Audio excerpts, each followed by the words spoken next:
What are early signs of a toxic relationship? When you don't feel like you can actually speak about your problems since they will take it personally or won't bother listening. My family uses what I tell them against me later.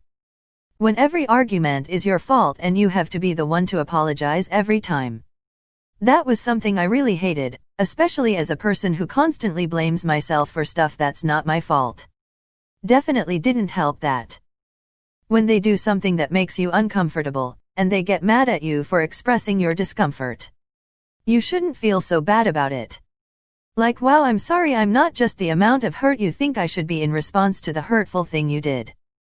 All taking and no giving. Subtly insulting you for their own pleasure. Money problems and / or addiction. When they seem to argue with you a lot, and make petty things into a huge dispute. It's stuff like this that makes you realize how much of a toxic relationship you're in. Also, when the only time they seem like they're not arguing is when they need / want something from you. Feeling tense whenever you're around them. An inability to take responsibility for their own actions, especially if you find yourself apologizing to them for being bothered by something they did. When you realize that you are spending all your time dealing with their issues, and never yours. Nothing is ever their fault and always yours. Trying to control you. Giving you silent treatment. Trying to alienate you from your friends.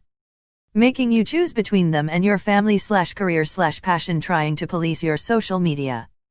Pressuring you into sexual activities. When they constantly call all their exes crazy. Love bombing. Love bombing is a classic emotional abuse tactic, and the abuser often goes hard into it early in the relationship, to get you hooked. Let's say you've been seeing someone for 3 weeks and they surprise you with tickets to an exotic vacation. Or an expensive gift. They'll also usually profess their affection for you often and kind of exaggerated.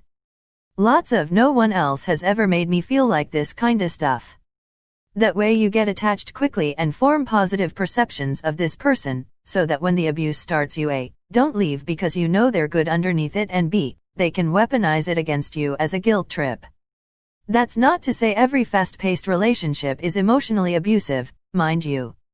Every relationship works at its own speed and some are faster than others. But it's a reason to be cautious. Especially if it's an early relationship for you, abusers tend to favor inexperienced targets. Don't be afraid to say you're not ready for something, or that it's happening too fast for you to keep up with. In healthy relationships, the other person will understand. The relationship doesn't feel good. This is profoundly what I felt early on in my last relationship. I could feel it in the pit of my stomach, that something was simply off. I brought up this feeling to him numerous times throughout our 6-year relationship, and he countered it by saying things like, everyone feels like this in a relationship, you just have to work to get past it. I was a coward and a fool for agreeing with him each time. Not surprisingly, our relationship was garbage. It turned me into a mean, spiteful person towards him. If it feels wrong, it is wrong. Never ignore that feeling. I'm in my early 30s, but from my experience, when you don't let your partner have their own independent life outside of the relationship, it's a red flag. When they're emotional when you do leisurely things that don't involve them. Sir, this is a relationship, I need some space, damn it. The last girl I dated always got put off anytime I would do something without her.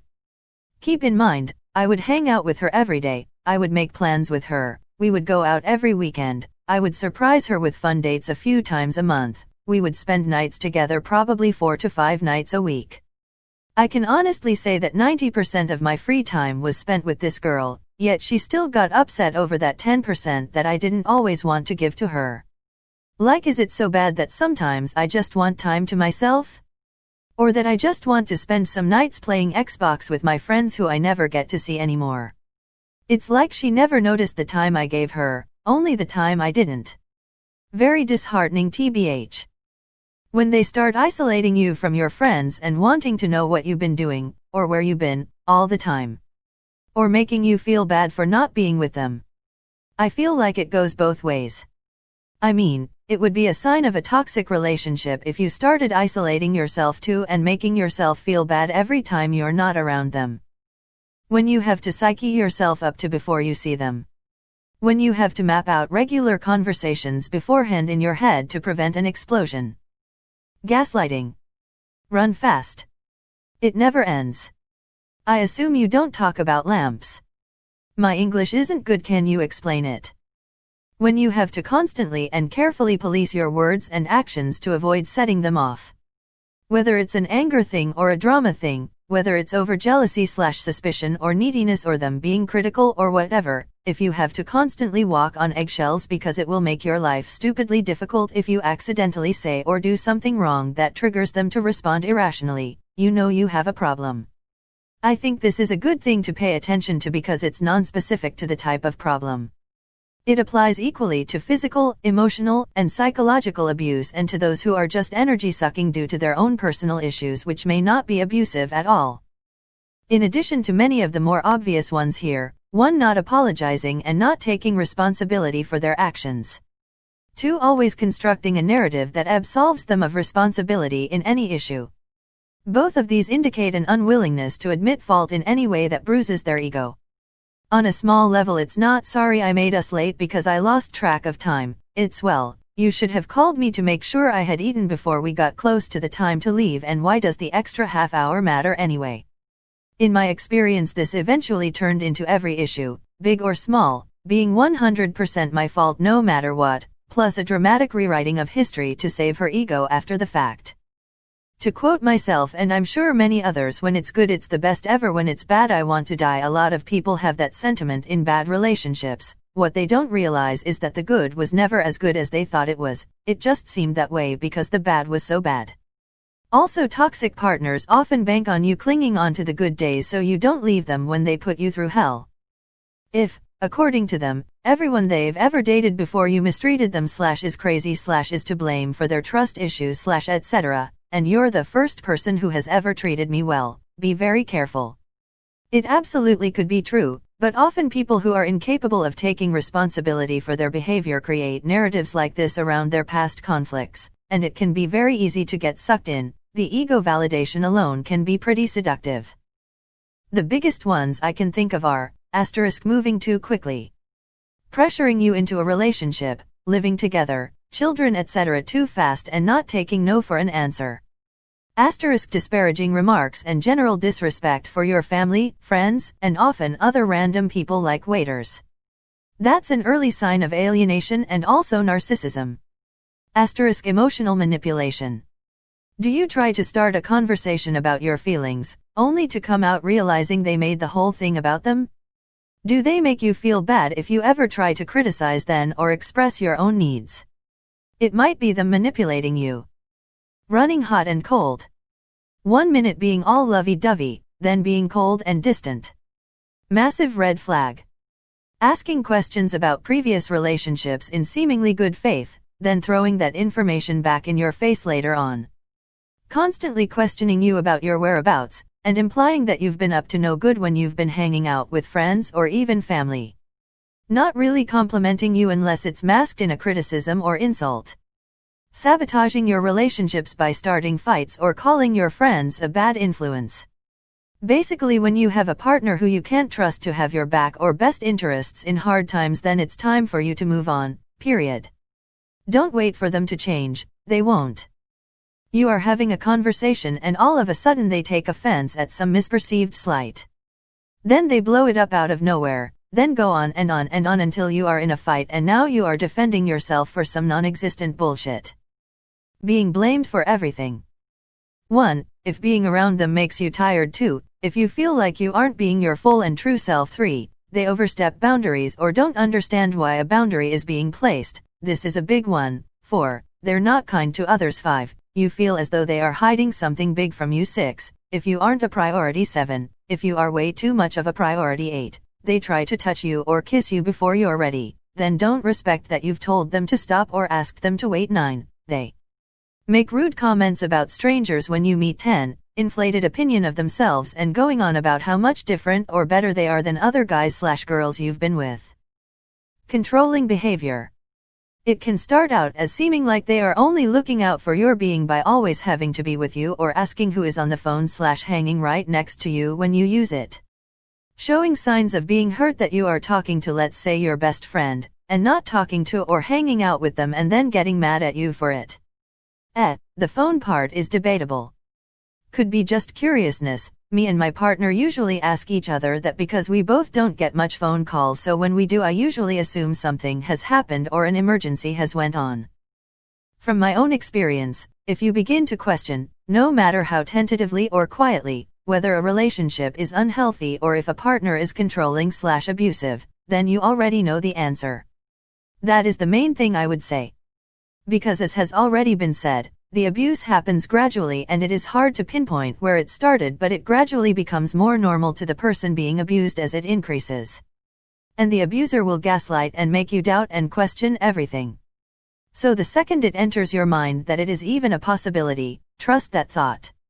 And monitor any further behavior through that lens, rather than giving the benefit of doubt. Also, if you begin to feel like guilt is the strongest emotion guiding your relationship. Guilt for being late, for being too friendly to other men, for saying the wrong thing when he is stressed, for not answering texts quick enough, for leaving them to go out with friends, for having fun without them. Guilty for anything and everything. Chances are that's exactly how they want you to feel. If there is a pattern of them disliking your friends and family, and probably them all disliking your partner in return too, and constantly making out like they care more about you than those people do. Jokes at your expense. Particularly when they are about something that they know will be hurtful/damage your self-esteem. Sly digs or put-downs, that will be followed with "I'm only joking, don't be so sensitive." When you omit telling your friends and family things because you think it will damage their opinion of your partner. If you're ashamed, there's probably a good reason, and it's easier to lie to yourself when you're keeping information from the people who know you best. I have seen this so many times, and I've never cut off a friend. I always let them know that I'll always be here for them. I have helped 3 women this way, including my BFF and Lil Sis. Ultimatums don't help. Always keep your hand extended and your phone line open. Quickly escalating disagreements, controlling behaviors, underhanded comments implying cheating, etc., and increasing lack of space. Cycles of arguing, breaking up then making up. In my opinion, projecting. It might just be me, but if someone is constantly saying stuff like "I know one day you'll wake up and be sick of me and just leave," or "I know you'll end up cheating on me," then yeah, they're either traumatized because of a past relationship they haven't dealt with, or they're projecting their own habits. Here's an often overlooked red flag. Pay attention to how they react when you have positive news about your own life, like a promotion or an award, something that is just about you. Do they want to celebrate with you, or do they seem to almost resent it and sulk? How they act around you when under stress is a big obvious one, like whether they take it out on you. But how they act during supposedly good times can also be revealing, as they still have to make it about them, and get annoyed or angry if they feel expected to think of you instead. Controlling behavior. As easy as it sounds to spot, a lot of people fail to spot this because they still favor that person, or they are simply too naive to see it. I think people should try to gain some knowledge about this stuff before entering a relationship. Off the top of my head, limiting who you're friends with, ESP of opposite sex, tracking your location and getting in trouble if you're out too late or veered away from a certain location, not staying in constant communication via text or social media. Your so sees you active on social media but is hurt if you don't respond to them immediately. Gaslighting / they're always the victim. Everything is your fault no matter the circumstance. One-sided rules. I.e. take a combination of anything I said above, but it doesn't apply to them. Example, I'm allowed to have friends. But then they select your friends, constantly going through your things without permission, especially your phone, having passwords to your accounts and reading through your stuff or making changes on your behalf. How they talk about their exes. Even if they were, in fact, a psycho, a healthy person can describe them tactfully. Most psychos are genuine people who've been gaslit, manipulated, or hurt by the person who's now on their best behavior to hook you. How they handle little mishaps. Do they flip out if the food is cold, or you're 5 minutes late? Run. How do they respond to the word no? This is the easiest and most important test IMO. One no got me out of what could have been a terrible relationship just a few months ago. I told a man I wanted to go home earlier than I'd planned. That led to him having an emotional outburst in the middle of a residential street. Do not try to rationalize any resistance to your boundaries. Just opt out ASAP. Emotional manipulation. Also, when a person shares too much too fast, trauma bonding is a thing. They share personal stuff to gain trust. Jealousy and controlling behavior. There's tons of sign but can be difficult to spot because you're smitten. If you find yourself allowing things you'd never allow or feel yourself withdrawing, something is definitely up. Just keep in mind that abuse isn't always physical. Edit. I've misused the term trauma bonding, something I've still experienced, as some have pointed out, so wanted to acknowledge that. Early self-disclosure is more on track with oversharing too soon. But a tactic used to get you comfortable so you share, thus becoming vulnerable. Again, just wanted to state there are many signs and many tactics. Learning what adult relationships should look like, having a healthy relationship with sex and knowing yourself helps a lot. I'm still learning myself. When they seem too good to be true, go out of their way to make dramatic romantic gestures, talk seriously about marriage after only a few weeks, and you feel like you lucked into a fairytale storybook romance you don't deserve, you're getting love bombed by a narcissist, run. I think it's really easy to confuse toxicity with passion. People will have fucked up habits like we spend all our time together, we fall asleep on FaceTime together, and it's little things like these that people think are passionate displays of love when they're really just building dependency and hindering trust when you're apart. It's so important to each be your own person. The two I'm not seeing very easily that I would warn about are wealth disparity and moving goalposts. Not everyone is going to make the same amount of money. If one person holds it over the other that they make more / the other is a loser for not making as much, and it's not an issue of the lower paid person just being unwilling to contribute to the relationship, bills, dates, etc., then they're possibly not trustworthy. Are they taking more than their share? Using it to pay off their own debts? Especially if they won't let the lower paid person know how money is being spent. Besides, if money is that important that they need to rub your face in it, who wants to be around them? Anyone who changes the rules in the middle of things is never going to stop moving the goalposts. You do something they want, but it wasn't the right thing. You do something the way they want, but then they find a way to claim you did it wrong. So the next time, you do X the new way, and they still have complaints about it. And they'll lie about having had a conversation about it in the first place. Things I noticed too late to not waste over a year in one, asterisk if they can get emotional during arguments but you can't. Asterisk if you're so tired of negativity in the relationship that you don't bother voicing your own issues just to not disturb the peace. Asterisk using their insecurities to control your behavior. Especially in regards to spending time together, friends you keep, sex, etc. Asterisk if you start to notice there's a lot of little things you can't do. Certain subjects you shouldn't comment on, certain words you shouldn't use, certain friends / family you shouldn't talk about, just tiny thing after tiny thing. Bonus points if you're allowed to put almost zero restrictions on their behavior, even over major issues. My little brother dated a girl who made him sleep with his laptop on a video call with her so she could watch him sleep. He came along with my parents and another sister to visit me across the country and asked for the Wi-Fi password so he could make sure he was online in time for her to not be pissed. She also made him wear a promise ring. They were 16. It was so fucked up. I refused to give him the password the entire time he was over. Thankfully they broke up because she married some guy at 17. In my experience, and from what I learned after a lot of failure and soul searching, there's a push from one or both parties to move forward way too fast. Whether it's moving in together faster than one person wants, or marriage after only a short time period. 2. Your partner doesn't respect your privacy. They check the car mileage, they sneak into your work to check your time cards, they show up randomly everywhere you go to check on you. In modern times, checking your social and phone. Thank the gods old and new that didn't exist when I was in the thick of it. 3. Your partner undermines your relationships with family and friends and actively seeks to sabotage anything you have outside of them. Spreading misinformation, triangulation, and creating any division possible to ensure they are your only support system. 4. Sleep deprivation. Waking you up at random times during the night to interrogate you about anything from interactions with others months ago to why someone honked their horn or why you made eye contact with a cashier in a grocery store.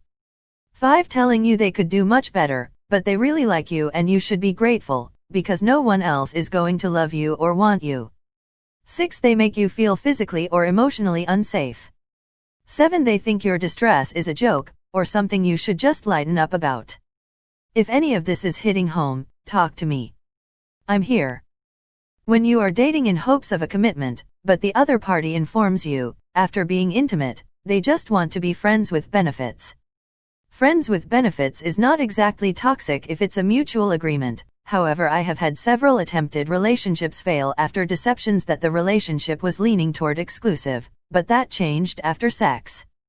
In short, don't allow yourself to be strung along and demoted to casual sex when you were hoping for a more traditional relationship. You might be tempted to be the sexual fulfillment and hope they may change their mind, but this will only bring you a world of hurt in the end. You're worth exclusivity. They don't let you sleep. Whether it be for something good or bad. My narcissist ex would keep me up all night, whether for sex or sweet talk, which turned into fights and manipulation, despite knowing I had to wake up early for work. Sleep deprivation makes a person especially malleable. That was one of the first red flags I didn't know to look for, followed by many more.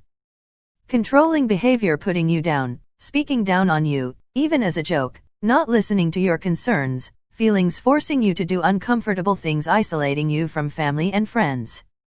When you raise a concern or try to have a serious talk about the relationship, they are either offended as though you're accusing them of something or dismissive like it's a non-issue, shouldn't be a problem, etc. Just leads to more arguments about the same old shit that go nowhere because one person doesn't want to take responsibility, maybe the other just isn't satisfied at this point. Her answer is like, you have a problem with everything, why are you such a perfectionist? And here I am like, these are real problems and you're not listening to me. And when you leave them because the problems never got solved and you exhausted yourself being the only one communicating, they slap you with the guilt of breaking their heart and make you feel like you owe them something. Oh, also when they hold on to things you said years ago, even beyond when you've talked about them, apologized, etc., etc. And bring them up when you have an argument. Also, the fact that one of the partners is posting in this thread. For me it was, you find yourself apologizing constantly and you're so insists that you're hard to love. It was a big revelation with my current, so that I don't have to apologize for every little thing, and that he actually thinks I'm easy to love. A hard truth is that no one is obligated to date anyone. If you start a relationship and their personal issues overpower any good, you don't have to date them at this exact moment. If someone isn't ready to love themselves, they aren't ready to love you. When your GF is green and she glows in the dark, that's not your girl, that's a glow stick. If she doesn't take into account how her words can affect others.